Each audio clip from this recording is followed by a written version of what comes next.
than starting over. If you deleted your home...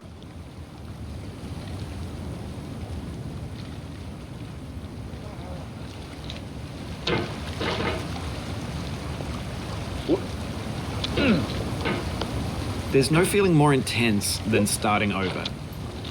If you deleted your homework the day before it was due, as I have, or if you left your wallet at home and you have to go back after spending an hour in the commute. If you won some money at the casino and then put all your winnings on red but it came up black. If you got your best shirt dry cleaned before a wedding and then immediately dropped food on it. If you won an argument with a friend and then later discovered that they just returned to their original view. Starting over is harder than starting up. If you're not ready for that, like if you've already had a bad day, then what you're about to go through might be too much. Feel free to go away and come back.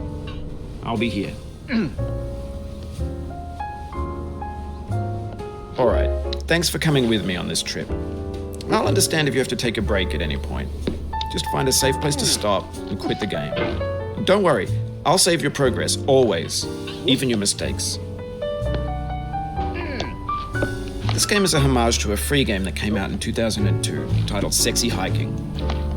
The author of that game was Jazuo, a mysterious Czech designer who was known at the time as the father of B games. And B games are rough assemblages of found objects.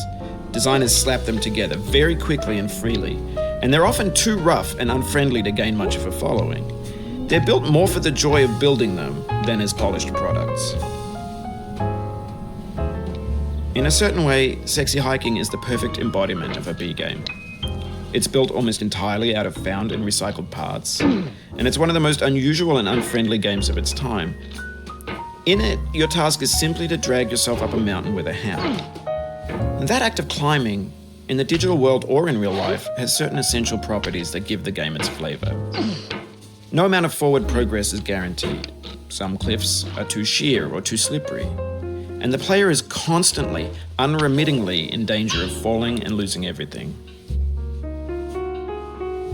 Anyway, when you start Sexy Hiking, you're standing next to this dead tree that blocks the way to the entire rest of the game. It might take you an hour to get over that tree, and a lot of people never got past it. You prod and you poke at it, exploring the limits of your reach and your strength, trying to find a way up and over. And there's a sense of truth in that lack of compromise. Most obstacles in video game worlds are fake. You can be completely confident in your ability to get through them once you have the correct method or the correct equipment or just by spending enough time. In that sense, every pixelated obstacle in Sexy Hiking is real. The obstacles in Sexy Hiking are unyielding, and that makes the game uniquely frustrating. But I'm not sure Jazuo intended to make a frustrating game. The frustration is just essential to the act of climbing, and it's authentic to the process of building a game about climbing. A funny thing happened to me as I was building this mountain. I'd have an idea for a new obstacle, and I'd build it, test it, and it would usually turn out to be unreasonably hard. But I couldn't bring myself to make it easier. It already felt like my inability to get past the new obstacle was my fault as a player rather than as a builder.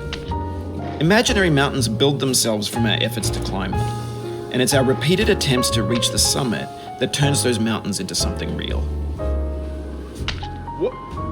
When you're building a video game world, you're building with ideas, and that can be like working with quickset cement.